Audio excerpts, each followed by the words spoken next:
Tudo bem, caríssimos alunos do primeiro ano? Tranquilo?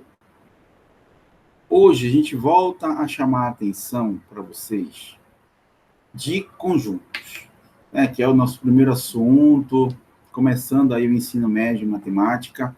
E esse assunto, conjuntos, ele vai nos levar, primeiramente, a muita coisa lá no ensino fundamental. Para ser mais exato, a gente precisa estar bem com as operações, como destaquei na aula passada. E hoje o destaque novamente é esse, que aliás é o assunto da sua terceira atividade. Não sei se você já recebeu ela ou não. Tá? Se não recebeu, vai receber brevemente. Né? Então, operações dentro de conjuntos. Para ser mais exato também, dentro do conjunto dos números racionais. Quer dizer que praticamente envolve todos os números que a gente já está trabalhando. Então, só para lembrar você, tá? Só para lembrar você, a matemática, né, os números dentro da matemática, ela é dividida em conjuntos. Então, primeiramente, nós tínhamos apenas o conjunto dos números naturais, que é o quê? Zero e os positivos. Aí, nem toda operação eu poderia fazer dentro desse conjunto. Aí criou-se um conjunto maior, chamado de conjunto dos números inteiros, que, além do zero e os positivos, envolvia também os negativos. Mas aí, esse conjunto também não dava para fazer qualquer operação. Por exemplo, não era qualquer divisão que dava para fazer dentro do conjunto dos números inteiros. Aí criou-se um conjunto maior que esse conjunto, que foi chamado conjunto Q, conjunto dos números racionais, que é o conjunto que abrange todas as frações. Lembrando que todo número inteiro, todo número natural, eu posso escrever em forma de fração. Né? O conjunto Q. Conjunto Q. Beleza. Só que tem número que eu não posso escrever em forma de fração. Tipo, o resultado da raiz de 2, o resultado da raiz de 7, da raiz de 21, por exemplo, que são raízes que não são exatas. Então, apareceu um conjunto separado só para esses números especiais, chamado de conjunto dos números irracionais. E para juntar todo mundo, para ninguém ficar separado de ninguém, criou-se um conjunto maior que todos eles, chamado de conjunto dos números reais. Não é? Então, todo número que você conhece na sua vida é um número real. É o maior conjunto que existe? Não. Né? Quando você avançar nos estudos, dentro da matemática, você vai ver que existe um conjunto maior que o conjunto dos números reais. Mas para a gente, né, ensino médio, esse conjunto aí é suficiente. E, anteriormente também, o que a gente chamou a atenção, né, foi para a linguagem entre conjuntos. Quer dizer, vamos lembrar, o uso do símbolo pertence, do símbolo não pertence, do símbolo contido, do símbolo não está contido, do símbolo contém e do símbolo não contém. Já falei para você que em prova nenhuma, né, você vai ser cobrado disso. Mas isso daí é linguagem matemática para não te atrapalhar na hora que aparecer, numa definição, num exercício. Então, quando eu quero dizer que um elemento ele está dentro de determinado conjunto, então eu digo que esse elemento ele pertence a esse conjunto. Então, quando eu vou trabalhar elemento conjunto, eu vou usar o pertence e o não pertence. Por exemplo, eu tenho o número -4. Ora, -4 não está dentro do conjunto dos números naturais. Então, para dizer isso, eu venho aqui e digo, olha, o -4 ele não pertence ao conjunto dos números naturais. Aí, quando eu quero dizer que um conjunto está dentro do outro, aí eu uso aqui contido, não contido, contém. Não é? Por exemplo, todo mundo sabe que o conjunto dos números naturais está dentro do conjunto dos números inteiros. Ah, eu quero dizer isso em linguagem matemática? Então, eu vou chegar aqui e vou dizer que o conjunto dos números naturais está contido dentro do conjunto dos números inteiros, e por aí vai, tá? Então, foi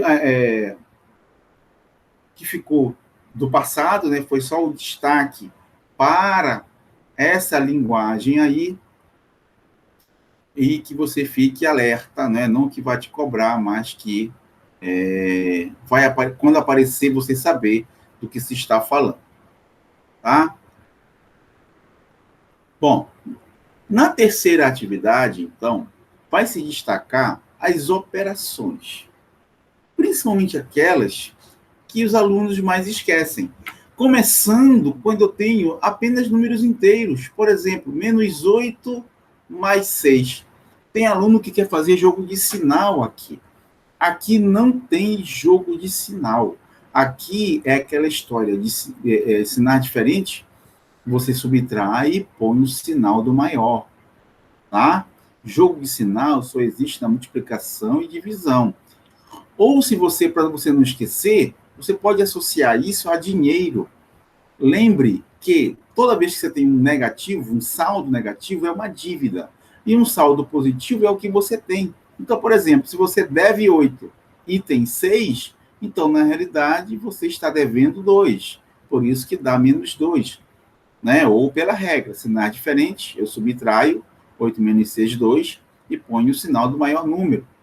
Tá? Então, eu poderia ter aqui -5 mais 9. Opa, usando aqui o dinheiro. Devo 5 e tenho 9. Se eu devo 5 e tenho 9, então ainda tenho 4. Então é mais 4. Ou a mesma regra. Sinais diferentes, eu subtraio 9 menos 5 dá 4 e ponho o sinal do maior. E claro, sinais iguais, por exemplo, -8 menos 6. Ora, se eu for pelo dinheiro, se eu devo 8 e devo 6, então, na realidade, eu devo 14. Ah? Eu somo as dívidas. Pela regrinha lá, sinais iguais, soma e repete sinal. Tá? Então, isso aqui é uma coisa. É eu somar e subtrair números inteiros. Outra coisa é eu multiplicar. Se eu multiplico -3 vezes mais 5, agora sim, aqui eu tenho jogo de sinal. Menos com mais é menos, 3 vezes 5 é 15. Isso aqui dá -15. Se eu tenho mais 4 vezes mais 8, mais com mais dá mais, 8 vezes 4, 32. Se eu tenho -3 multiplicado por -9, jogo de sinal. Menos com menos dá mais, 3 vezes 9, 27. Então, isso aqui dá mais 27. Então, aqui é aquela regra, sinais diferentes, na multiplicação. Sinais diferentes dá menos, sinais iguais dá mais. Tá? Que vale para a divisão. Agora, quando se fala em operação também dentro dos conjuntos, chamei a atenção de você na aula passada e vou chamar mais uma vez aqui. Coisa que os alunos mais erram: soma e subtração de fração. Né? Comentei com vocês na aula passada isso, estou revisando aqui. Se eu tiver, por exemplo, 5 oitavos mais 3 quintos, aí eu vou primeiro, né, se são denominadores diferentes, tirar o MMC. O nosso MMC aqui, ele vai ser 8. Tá? O nosso MMC aqui, ele vai ser 8. Professor, por que deu 8? Aí você vem aqui, é aquela história. Vou pegar o 8 e o 4, tirar o MC, né? O MC. Aí vou fazer, dá por 2. Aí que dá 4, que dá 2.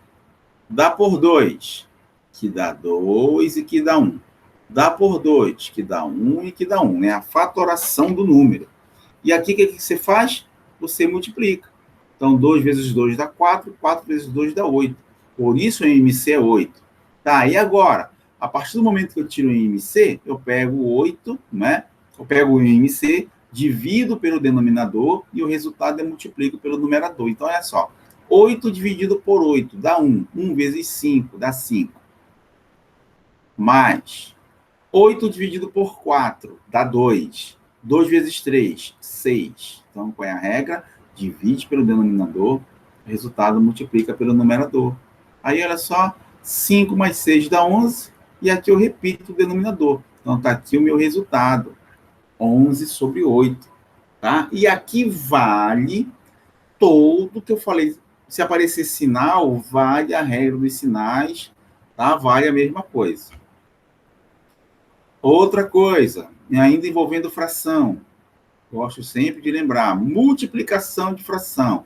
Então, fizemos na aula passada, vale aqui mais uma lembrança. Por exemplo, menos 5 sextos vezes mais 1 quarto. Divisão de fração é aquela que eu faço direto, ou seja, eu multiplico o numerador com o numerador, denominador com o denominador. Tem sinal? Obedece o que tiver que fazer. Aqui é a multiplicação. Na multiplicação, menos com mais é menos. Então, vou colocar aqui menos. Aí, 5 vezes 1, 5. 6 vezes 4, 24.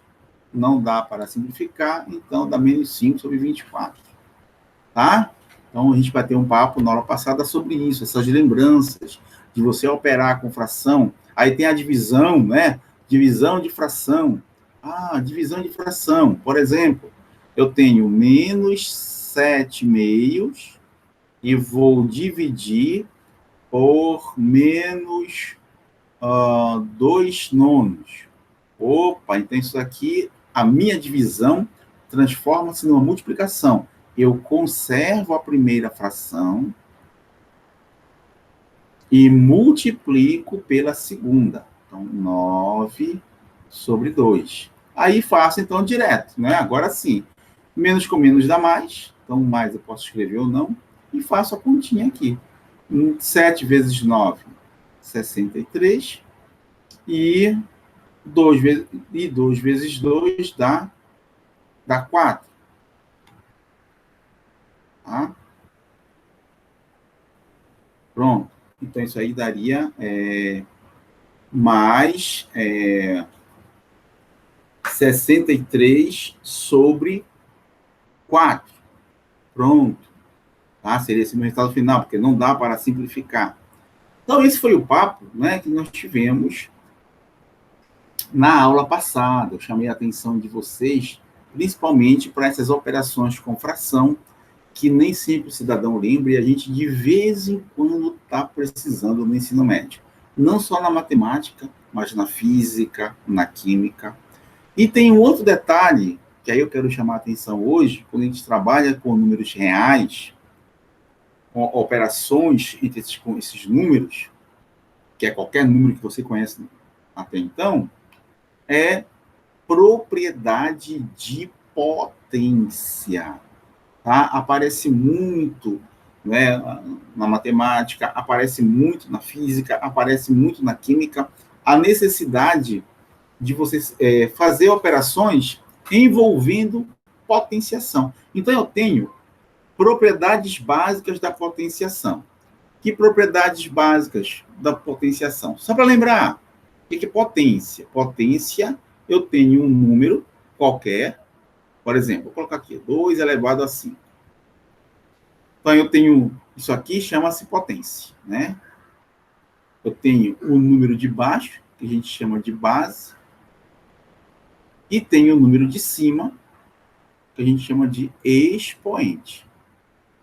Expoente. O expoente me indica quantas vezes a base se multiplica.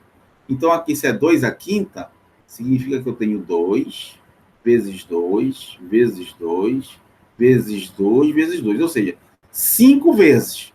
E se eu multiplicar o 2 vezes 2 dá 4, vezes 2 dá 8, vezes 2 dá 16, vezes 2 dá 32. Tá? Então, 32 é o resultado da potência, de 2 à quinta. Tá? Então, eu tenho a seguinte situação. Às vezes, você tem duas potências, 5 elevado a 6 vezes 5 ao quadrado. Então, situações em que você precisa aplicar a propriedade. Tá? Isso aqui vai dar um número muito alto. E quando o número dá muito alto, a gente deixa indicado em potência. Mesmo a base. Aí existe uma regra que diz assim, ó, eu conservo a base e somo os expoentes. Então, 6 mais 2, 8. Tá? Se eu tivesse 3 a quarta vezes 3 a quinta vezes 3, por exemplo. Multiplicação é potência de mesma base. Repete a base, soma os expoentes. 4 mais 5, 9. E aqui, não está aparecendo nada. Quando não está aparecendo, é porque aqui é 1, tá? Quando não está aparecendo, é porque é 1. Então, eu somo aqui. 4 mais 5, 9. 9 mais 1, 10. Então, isso dá 3 elevado a 10. Então, isso daí é a propriedade para a multiplicação. Pode acontecer o caso da divisão. Por exemplo, 7 elevado a 6 dividido por 7 a quarta. Agora, em uma divisão, qual é a regra? Eu conservo a base e subtraio os expoentes. 6 menos 4, 2. Tá? 6 menos 4, 2. Então isso aqui me dá 7 ao quadrado. Isso vale para qualquer número, tá? Eu tenho aqui a fração 5 sextos elevado a 10 dividido pela fração 5 sextos elevado a 3. O que me diz a regra? As bases são iguais? Conserva a base, 5 sextos, subtrai os expoentes. 10 menos 3, 7. Então, bases iguais, conserva a base e subtrai os expoentes. Seja que base for. Se forem iguais, eu aplico a propriedade. Né? Aí você vai perguntar, professor, e se forem bases diferentes? Se forem bases diferentes, aí não tem jeito. Não tem propriedade. As propriedades são apenas para bases iguais. E existe uma outra ainda, que a gente chama de potência de potência. Por exemplo, 2 ao cubo à quinta. Então, eu chamo potência de potência. Que propriedade é essa? Eu conservo a base e multiplico os expoentes. 3 vezes 5, 15. Tá? 3 vezes 5, 15. Outro exemplo. Tiver 6 elevado a 4 a sexta. Então, conserva a base, 6, e multiplica os expoentes. 4 vezes 6, 24. Tá? E aí eu posso representar isso de modo geral. Tá? Se eu tenho... Aliás, antes de representar, quero te dizer que isso também vale para álgebra. Tá? Eu tenho, por exemplo, x elevado a 8 vezes x elevado a 3. Ora. Propriedade. Base é igual. Conserva a base, que é o x, soma os expoentes. 8 mais 3, 11. Eu tenho, por exemplo, a elevado a 20 dividido por a elevado a 8. É uma divisão. Eu conservo a base, tá? E subtraio os expoentes. 20 menos 8 dá 12. Então isso aqui dá a elevado a 12. Se eu tiver potência de potência, por exemplo, eu tenho B, a quarta, a quinta. Conserva a base B e multiplica os expoentes. 4 vezes 5, 20. Tá? Então, isso também eu posso aplicar direto em álgebra. Então, de modo geral, eu digo o seguinte.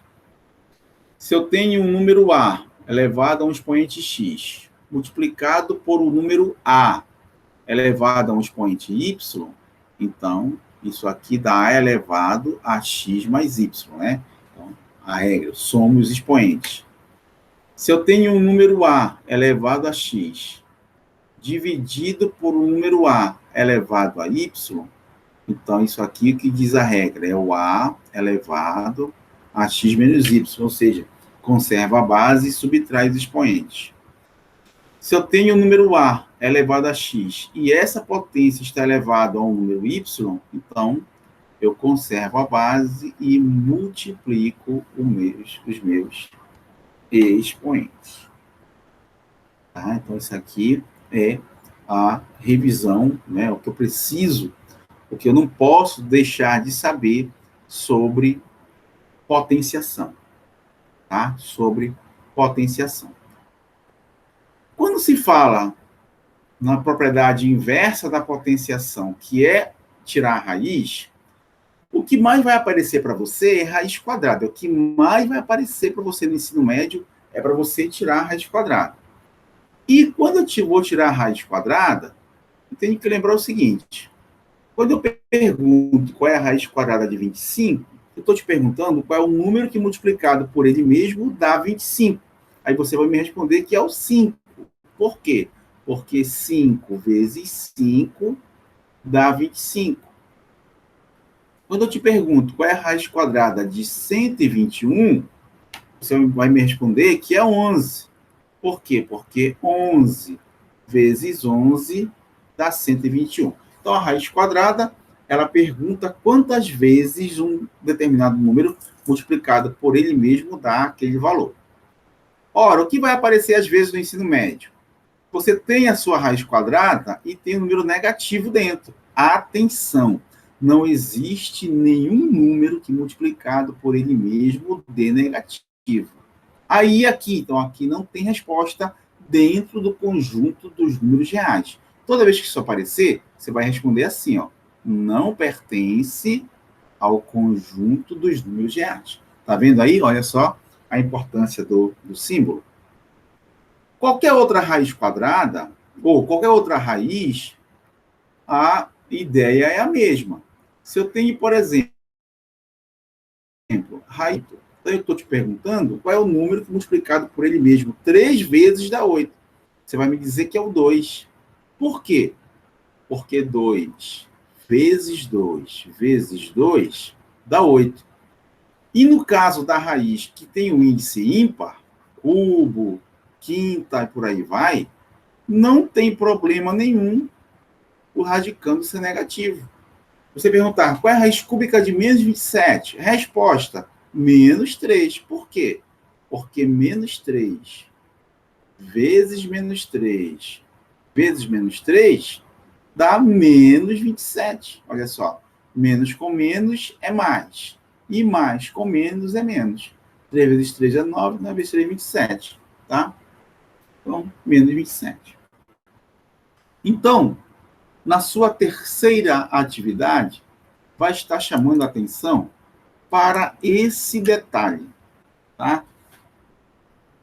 Mais atenção para esse detalhe das propriedades de potência e na atividade só propriedade de potência. Eu já coloquei aí para você uma radiciaçãozinha para complementar coisas que a gente vai estar precisando ao longo do ano. E aí vou chamar a atenção mais uma vez de vocês.